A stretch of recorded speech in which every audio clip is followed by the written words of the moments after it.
Salam masyarakat sadar wisata. Kita berada di Pantai Parai, laut yang indah, pantai bebatuan. Ini menunjukkan betapa luar biasanya alam di Indonesia. Ini ada di Pulau Bangka, merupakan suatu kekayaan alam. Kita lihat di laut, di darat, di gunung, bukit, danau, sungai, persawahan, hingga pantai dan lautan. Semua memiliki nilai seni. Ini ada nilai-nilai kehidupan.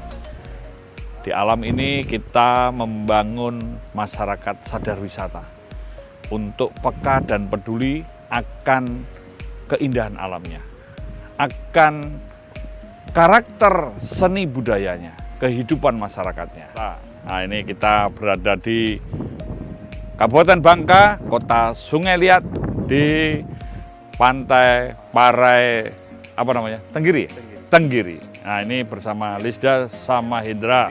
Kita masih berdiskusi tentang membangun road safety for tourism. Karena melihat situasi dan kondisi ini, Hendra, ini pengalaman di sini yang sudah dialami kalian dinas di sini, betapa luar biasa tempat ini. Kira-kira punya tanggapan, punya pandangan tentang situasi alam yang indah seperti ini? Wisatanya luar biasa, Bapak. Jadi masih alami dengan bebatuan-bebatuannya, memberikan suasana yang kalau kita berkunjung ke sini ya mungkin tenang, menyegarkan. Jadi situasinya akan bisa lebih baik. Nah, ini Lisda, kalau melihat masyarakat di sini apa kira-kira yang harus dibangun, karena tempat yang indah ini memang harus dikenal di mana-mana, tidak hanya di Bangka, tidak hanya Indonesia, tapi bahkan mungkin seluruh dunia untuk tahu bahwa Indonesia ini luar biasa. Iya betul Bapak, izin Bapak, karena di Bangka Belitung ini banyak sekali pantai Bapak. Pantai-pantai baru juga banyak sekarang dibuka, tempatnya baru dibuka. Terus juga di sini ciri khasnya itu batuannya Pak. Bebatuan itu besar-besar di sini, apalagi di Belitung, di Pulau Seberang juga bebatuannya besar sekali. Terus jadi mungkin itu salah satu ciri khas yang menarik masyarakat untuk menjadi karakter pariwisata Bangka dan Belitung. Karena ini yang harus kita jaga, harus kita lestarikan, dan kita promosikan. Masyarakat sadar wisata, mencerdaskan kehidupan bangsa, mengangkat harkat dan martabat manusia untuk bangsa Indonesia Jaya. Ya, kita sekarang bincang-bincang tentang hidup dan kehidupan. Ini sama Bung Jeffrey, kita mau ya mungkin sekedar kalau bahasa Jawa ngudoroso, atau mungkin grundelan, atau mungkin hanya bincang-bincang. Saya kira ini menurut Bang Jeffrey, untuk masyarakat, suatu manusia ini perlu meningkat kualitas hidupnya. Ini menurut Bang Jeffrey gimana? Ya, terima kasih Prof.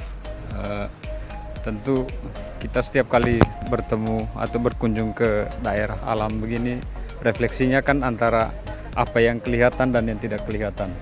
Kalau yang kelihatan kan kita bisa merasakan keindahannya, tapi ada refleksi yang lebih tinggi dari sini bahwa memang manusia itu masih ada kemampuan-kemampuan yang tak terbatas yang harus kita miliki. Yang untangible, bukan not only tangible but untangible, ini juga sangat penting. Yang tak nampak.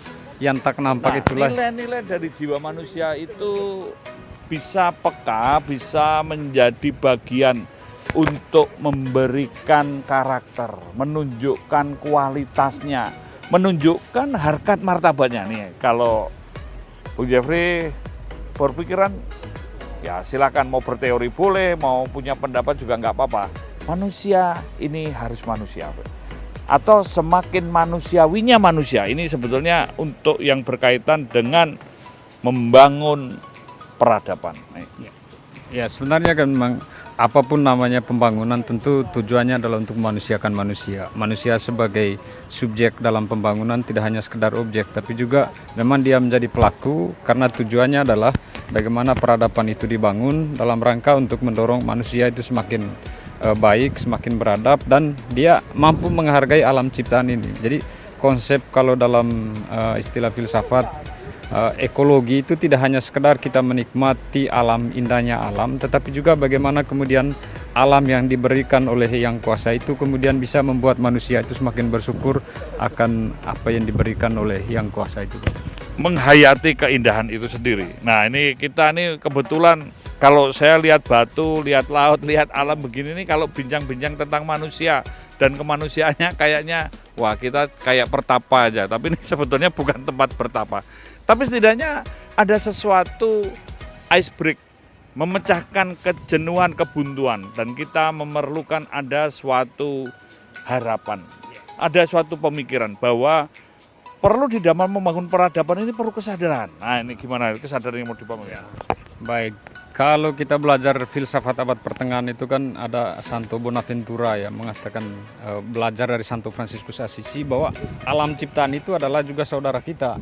Baik kemudian berupa apapun itu adalah bagian dari saudara kita. Nah tentu di sini butuh kesadaran kritis, Prof. Tidak hanya kesadaran akan apa yang ada, tetapi juga akan kesadaran akan nilai dari apa yang kita lihat. Nah itu tentu butuh sikap kritis dari kita terhadap apa yang nampak di hadapan kita, tetapi juga apa yang ada di belakang itu tentu untuk kita bisa kemudian membangun peradaban itu tidak hanya sekedar bahwa pembangunan itu untuk kemudian bisa meningkatkan ekonomi, tetapi pembangunan itu juga harus bisa memunculkan kesadaran manusia akan rasa bersyukur, menghayati nilai-nilai yang ada.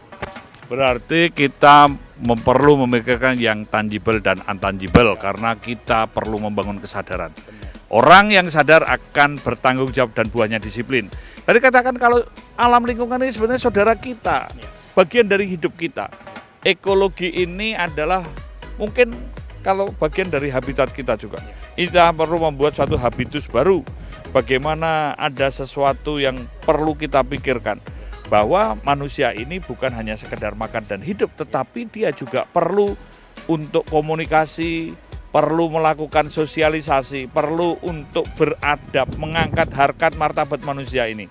Nah ini kalau Bung Jeffrey punya pengalaman yang mendalam untuk perenungan-perenungan sebagai manusia itu apa yang perlu dipikirkan? Baik Prof, kalau kita kebetulan dulu saya pernah belajar filsafat manusia ya, bagaimana kemudian relasi personal kita dengan manusia sama manusia itu kan sesuatu yang kemudian sudah terbiasa kita bangun. Nah, bagaimana kemudian relasi kita dengan alam semesta, relasi kita dengan dunia kosmik itu kemudian menunjukkan bagaimana keberpihakan kita terhadap situasi yang sedang berkembang. Dan dalam kerangka itu mestinya memang tentu setiap kita harus memiliki nilai. Nah untuk bisa sampai ke level orang bisa memiliki, menghayati nilai-nilai kehidupan itu tentu dia juga harus mampu melakukan refleksi kritis akan apa yang dimilikinya. Dan tentu kita selalu, Profesor selalu mengatakan bahwa dialektika itu menjadi penting untuk kita bisa menemukan apa inti dari semua perbincangan atau diskusi-diskusi yang sudah kita bangun. Perlu refleksi kritis dan inilah yang harus kita pikirkan, dialektika, dialog untuk selalu mencari solusi. Kita harus dinamis, proaktif, problem solving. Karena hidup ini tidak sebatas hanya makan, minum, kebutuhan biologis, kebutuhan fisik, tetapi juga ada kebutuhan adab yang harus kita lakukan. Dan kita tumbuh kembangkan sebagai bangsa yang modern, demokratis, dan juga beradab.